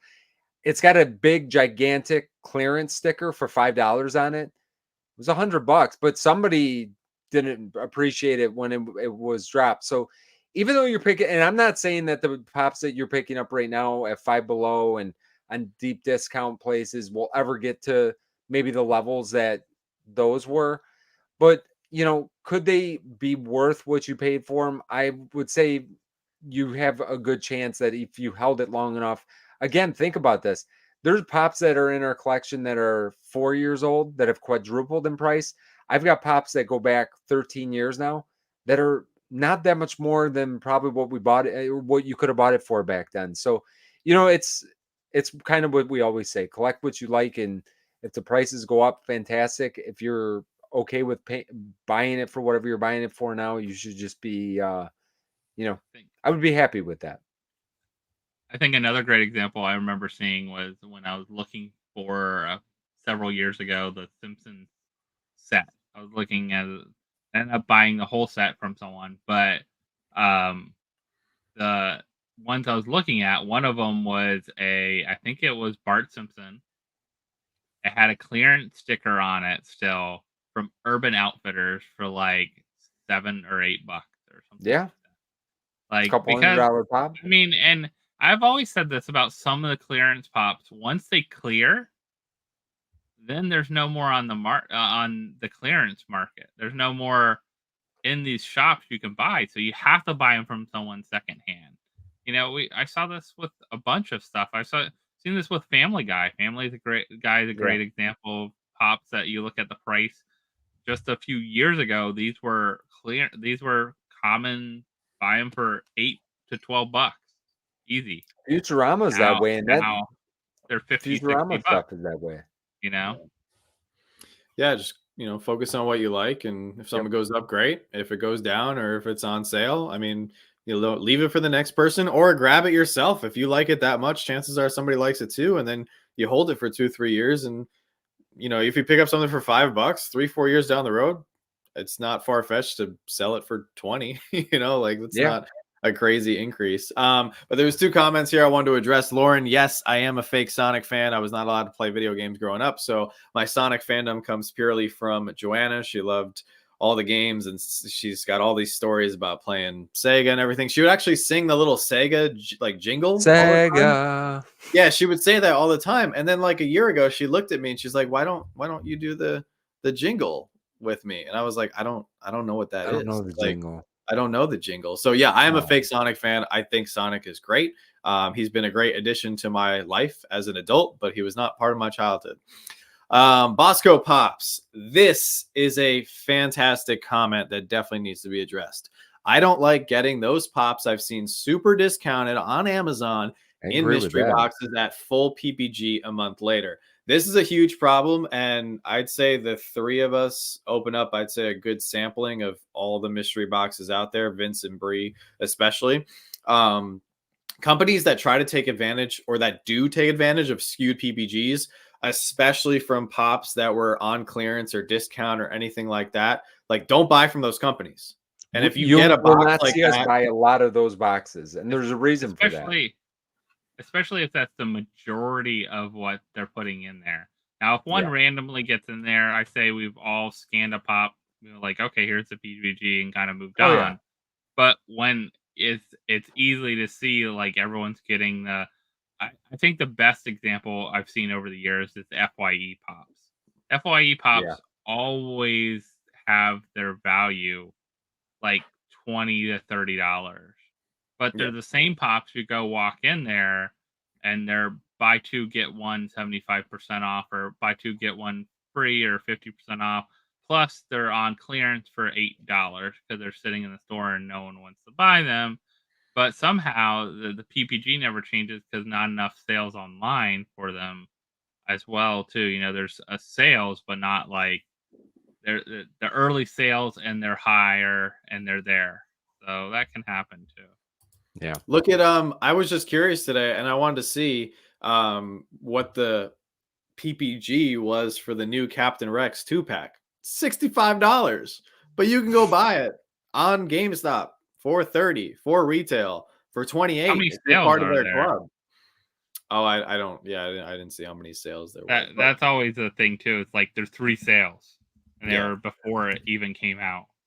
Yeah, And you that's find there's definitely some craziness with, you'll see that a lot. and shameless plug here, and not just for us, there's other channels that do great mystery box videos as well. If you're saying like Chalice, for example, if you're like, hey, I want to go buy a Chalice mystery box, before you buy a Chalice mystery box, I would encourage you to go over to YouTube or TikTok or wherever you like to watch content. If you're watching us here on YouTube, it's probably YouTube. Type in Chalice Collectibles mystery box, watch the 5 most recent videos or skim through them, see what people are pulling. If people are pulling stuff that you think would fit your collection or is accurate to the market, then that's a good indication of a good mystery box company. If they're having issues with the 3 to 5 videos that you sampled in 5 minutes, then I'd say that's a company that I'd stay away from, you know? John, there's been one sale of that pop. Oh, see, there you go. One sale. That'll do it. There you go. One sale of that pop. No other sales anywhere else. One sale on eBay in January 26th. So really, if it's still available for retail, and I've seen this done before where they change it. If it's still available for retail, they change it to the retail price. Right. I've seen them update it and do that Yeah. with it, which makes more sense because if it's available everywhere for that retail price, that's probably most likely what it should be. Yeah, and Killer B, I mean, I think I can safely speak for the 3 of us, and I think we're all pretty honest people. Like, we don't try to sugarcoat it. If we like a company, we'll say it. If we get a bad box, we're not going to bash the company, but we're also not going to be like, hey, this was great when it really wasn't, or you came We in undervalued. definitely, yeah, we definitely could put a positive spin on things, but you guys, you could see through when, when something is maybe not the best. Like You can also put 2 and 2 together because so the 3 of us, like, we have channels, right? Other people have channels too. When you're buying something for content or to make content off of, you want that video to do well. Obviously, we don't make a ton of money here back on YouTube, but we still want our videos to do well, bring in a little revenue to help offset the cost of whatever we're opening or buying, right? So if our video doesn't do well, and the stuff we opened in addition to not doing well also isn't good quality stuff, then that's a double negative for us. And I'm going to vote with my wallet. And I'm probably not going to buy that product or buy that mystery box or buy sodas from that Ken, you know what's person. even funnier about that? Yeah. I don't even care how we do with the views anymore. Should I say that? Probably not. I don't even care about the views. I want to have fun. Yeah. When we open a mystery box, and me and Bree say this all the time, there are certain boxes from certain companies, and we say it right on our videos that, like, when we are going to do that, like, we genuinely look forward to it. And it's most of the companies that you see us open over and over and over. But there's some on like Instagram I'm more excited for than actual companies. I don't like bad mouthing. I'd rather not say anything. And I, like you just said, I vote with our dollars. If you don't see us open any mystery boxes from a certain company, there's typically a reason. Always feel free to reach out. I'll give my honest opinion. I'm just not into bashing anybody because even though I may feel a certain way, there's other people that don't care. They might want certain pops or newer pops or overvalued pops at a chance at a top, giant prize or something like that. So it's not for me to say that that's not right for them. It might not be right for me. But yeah, I think what you said is 100% right. I've seen a lot of that shenanigans go on over the years for sure. And perfect example, in December, Joanna and I opened up 50 Mystery Grail boxes. We have opened up 0 Mystery Grail boxes here in 2024 and don't have any plans to do so until they revamp their whole mystery box scheme. And Yeah, it's just straight fact. And a good point to Vince's channel, the Pop and Duo guys. If you want to see, and I always praise Vince when he ventures out of his comfort zone. Same with Josh. Because if you guys are watching, I really appreciate the support, number one, but I try to do different things. And like Vince, I most of the time don't care about views. I do like seeing, good views on videos. I won't lie about that. I do too. It makes me feel happy as a content creator, like I'm doing something right. But at the end of the day, I've tried a lot of different things here on the channel and some stuff hasn't worked very well, while other stuff has. Vince and Josh, for the most part, do, I would say, 75% of the time kind of like the same style unboxing video or a battle or something like that. 90% of the time. 90% of the time. But I will praise Vince, especially with this video that he did at the end of the year. If you guys haven't watched it, go watch it. He actually sat down for the entire year, which I know took a lot of work, and he ranked all of the companies against one another that from the boxes that they actually opened. And it's not bashing, or it wasn't saying like, hey, this company is better than this company. No, it was straight numbers. It was actual hardcore evidence. And I thought it was fantastic. So, you know, now that you say that, John, it was fantastic. And let me tell you why. You know, I listen, and I usually do not toot my own horn. I'm definitely my biggest doubter or whatever. You should be in that video, guys, and I'm again, it's not even for the views. If you do go watch that, like, we opened 30 boxes from Boom Loot, we opened 35 boxes from Pop King Paul, we opened whatever. There was numbers of boxes from, but the numbers do not lie. When you start looking, and really when you think about it, and it kind of shows you, because I've had people ask, can you make money buying mystery boxes? Go watch that video, and I think you could start figuring out pretty quickly, because PPG, we know, is not always right, and a lot of times it's going to be overinflated a little bit more than underinflated. That's just the way that it is. And when you're talking like the best of the best are making 30% over PPG, and that's the best of the best. With that being said, look at what kind of pops we pulled, and that's kind of why we use the rankings that we did, because some of them you're getting brand new stuff, and you may not see that they made our top five.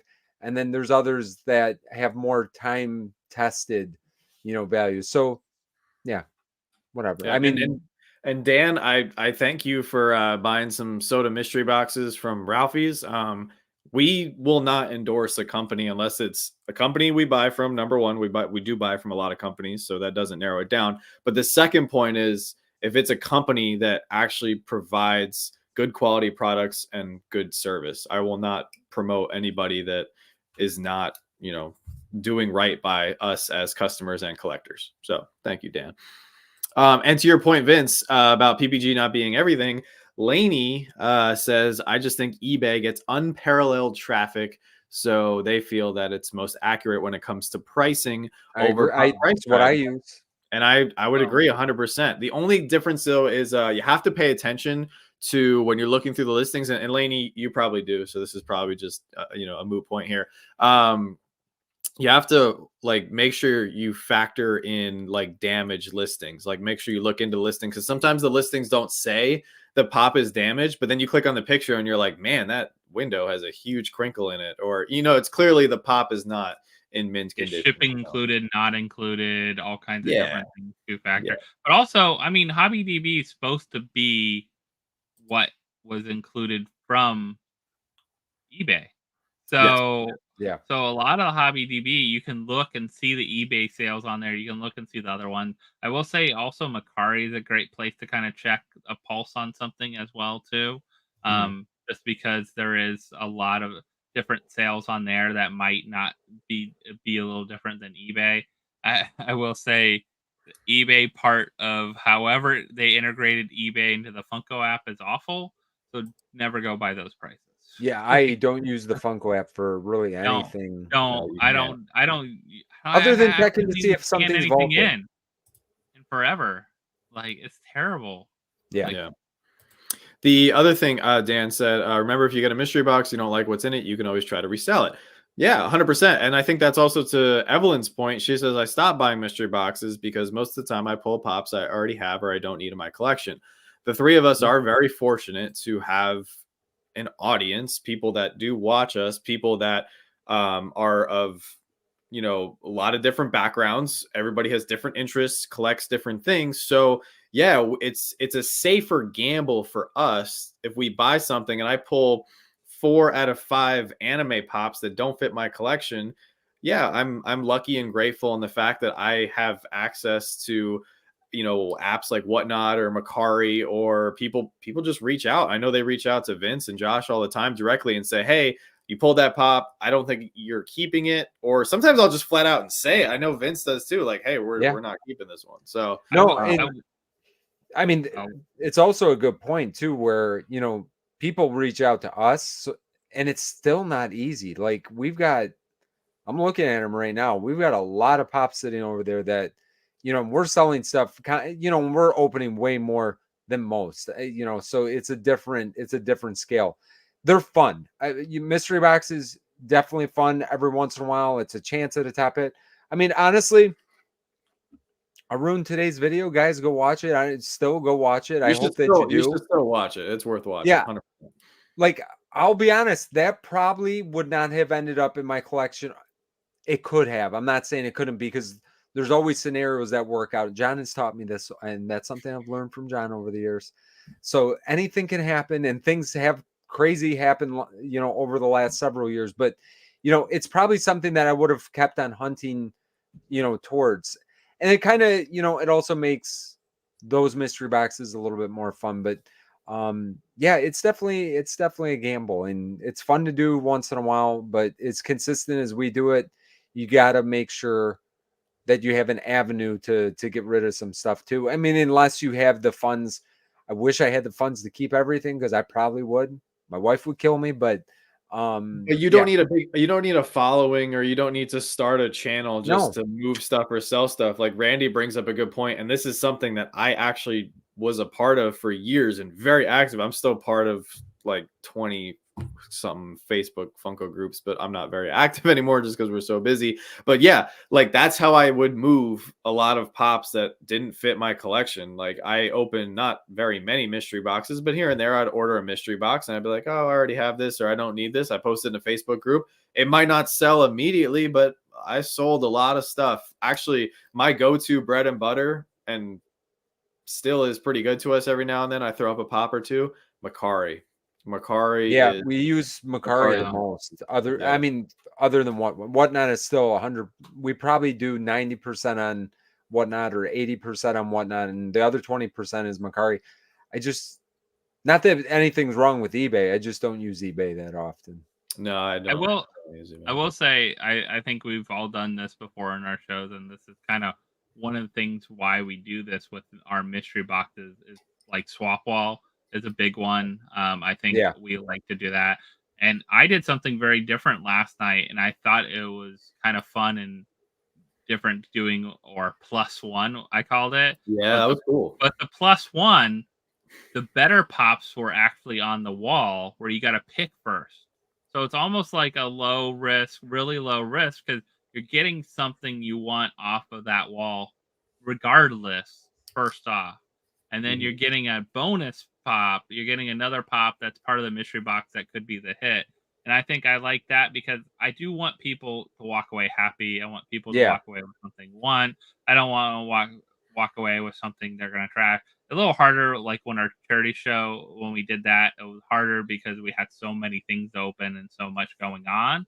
But like, that's why I know Vince does the swap and does the double swap and things like that, because he wants people to walk away happy. We want people to get something they want, and then who knows? And we've seen all different things. People will trade a $30 PPG pop for a $15 PPG pop because they want that pop. I've done that personally. At the end of the day, they might have pulled something, but they're like, I don't want it.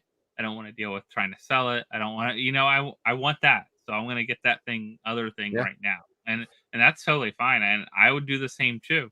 Like, value might not matter. If you see something else you like and don't have and you want, I'd rather get that, even if you paid a little extra because you're doing a mystery box. I mean, I wish we could do that with our mystery boxes we open our videos and say, hey, I want to trade this for that. Yeah. But the bottom line is the reason that you can move, I would venture to argue, almost any pop. I'm sure there's we even have a few pops. There's a few.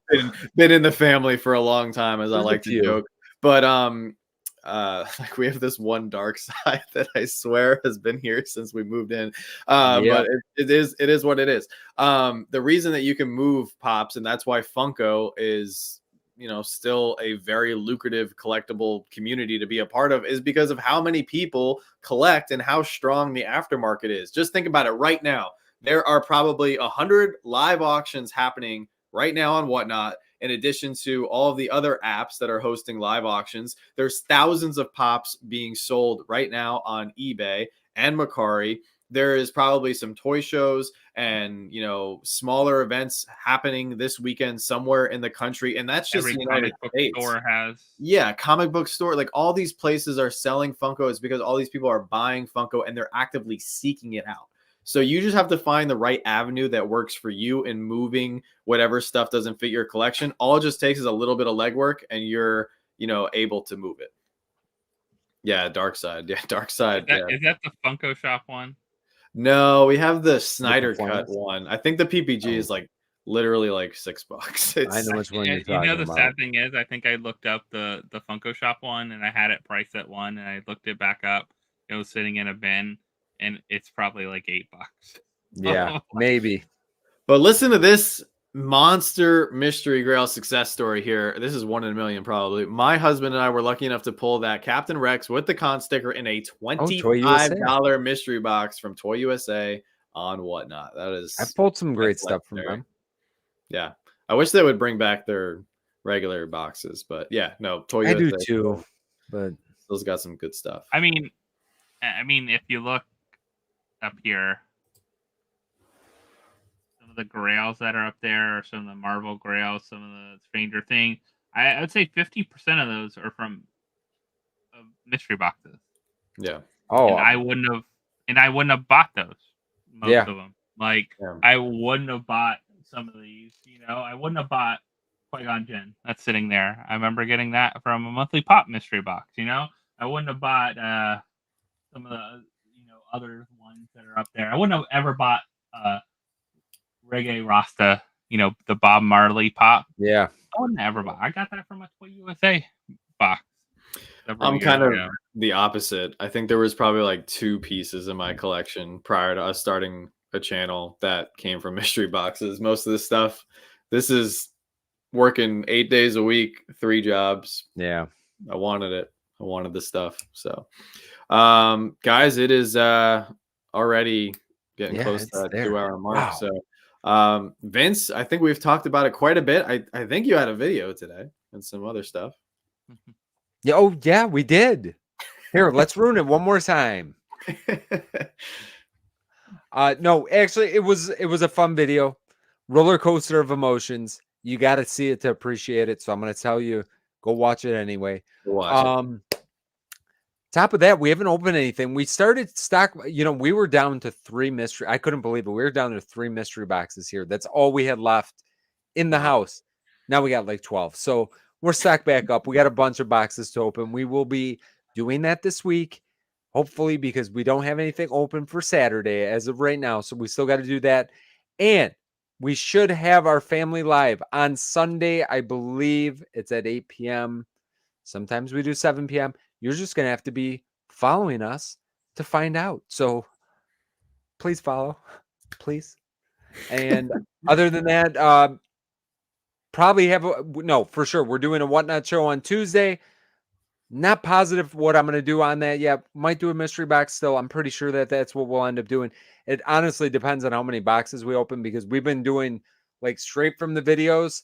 They go straight to the cell, except for the pile that I'm looking at of all the keeps that we've got over here. So that's it for us. Have a great week, everyone. Have a great weekend. Josh, what do you got? So we'll have a video coming out this weekend with a haul from Target, including our Splinter sodas. And then we got a mystery box too. And then next week I have a mystery box I need to open that is all Freddy Funkos. So Ralphie's box I've been sitting on for a little while. I'm kind of nervous to open it because it was a more expensive box. So we'll see. Yeah.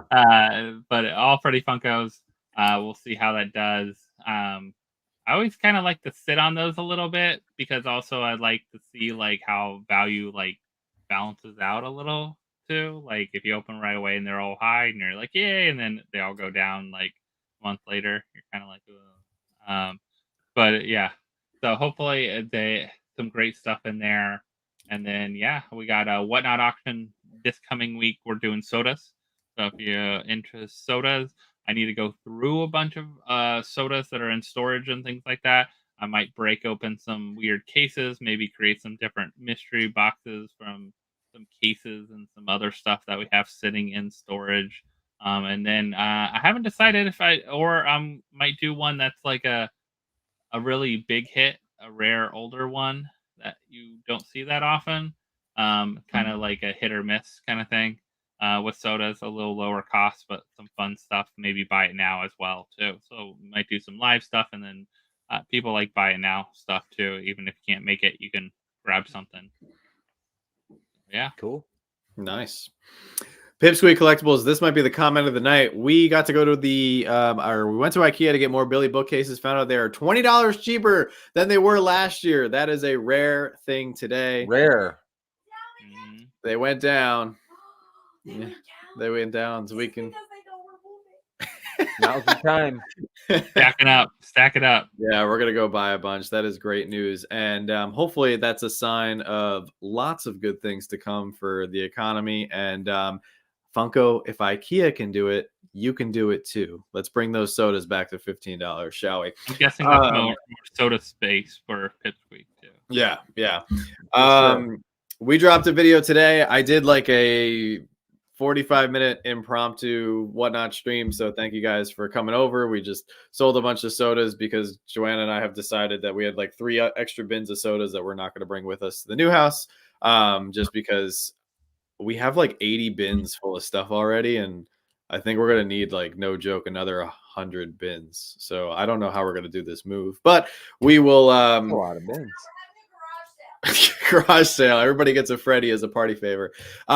Gerald, thank you so much for bringing that up. The new website will be launching Saturday night. We will be doing a live stream, and to cap it all off, we will have a very small mystery box run. We are not opening these up live. So 30-box run, $30 guaranteed. The top hits are the 3-hole punch Jim from The Office, as well as the Devastator NFT. And then the big top hit. Oh, it's right there on the table. What is the big top hit again, babe? I can't remember. Why can I not remember? God, this is bothering me. Okay, there's another really good pop as a top hit. Anyway. Wow, what a Vince. You just pulled a big old Vince right there. Hey, we got pops that are going to be really exciting, guys. No, the clown. It's the clown in Jack in the Box cart. Sorry, I totally blanked on that pop. We pack them, so it's been a week, but anyway, so that's gonna be launching. Only 30 boxes, $30 guaranteed. So that's dropping on Saturday night. We just have to, if Vince buys a box, we just have to open it because now we know he does videos at the end of the year. Yeah, he's gonna score us. Yeah, so so far you guys are not very high. Let's just say you better stack the next box that comes my way. No, absolutely no favoritism whatsoever. We are literally just going to be slapping labels on the boxes, and then they will be going out. We actually have a lot of big plans for this website. This has taken a lot of work once again. So thank you to everybody who's been bearing with us. In the midst of all the chaos this week, we got our t-shirts in like 8 days early. So for those of you who pre-ordered a t-shirt, we are going through the list and emailing and messaging us, or messaging everybody who bought a t-shirt. So guys, thank you once again. Joanna and I have been ridiculously busy. We are so thankful and grateful for it, because being busy just means that we might be doing something right. And, we're just excited to keep making better videos, better content, and growing the channel along with Vince and Josh here. So we will have more videos. We'll have our battle video on Saturday, and then more moving into next week. I don't even know if I'm going to, somebody was saying I should make a hunt video with TargetCon. I would love to. I just don't know if it'd be any good because our Target kind of sucks, but we'll see. I'll try if I have time this weekend. It'll be fun. You put some depressing music to it. Yeah, exactly. Yeah, good disaster's fun every once in a while. But I'm actually doing a double live stream, so I'll be live with a Star Wars Popcast at 7 p.m. Eastern Saturday night. So if you guys want to come hang out, talk Star Wars, obviously there's a lot to talk about right now, so I'll be hanging out with them. Oh, it's 6 p.m. Okay, so 6 p.m. I'm with them, and then we'll be doing our. You're spending too much time with Vince. You don't even He know. really is Vincing it up tonight, Well, isn't he? There's so much stuff that happened this week. Like I don't even know your name. But then we'll be live on our channel here at 9:30. Are we live at 9:30? Is it still 9:30? Yeah. Okay. Joanna, change it to 9. It'll be more fun. No, I think our mystery box. No, the mystery box drops else I at would, 9. Vince, just to be like, no, it's at 9, John. And yes, that Snow White Lego set looks absolutely gorgeous. It is a must-have for our collection, probably in 2025 when we can afford it. But anyway, guys, that's going to do it for us. Thank you for an amazing stream. I think we had 160-something people watching at some point. So you guys are amazing. Thank you for helping us grow this stream every single week. Lots to look forward to here in the Funko community. And I think next week we are on... I knew it. See, I know I had 50-50 shot. We're on Josh's channel. So we'll see you guys next week, same time, 9 p.m. Eastern. And as always, don't stop shooting until you score. Have a fantastic night.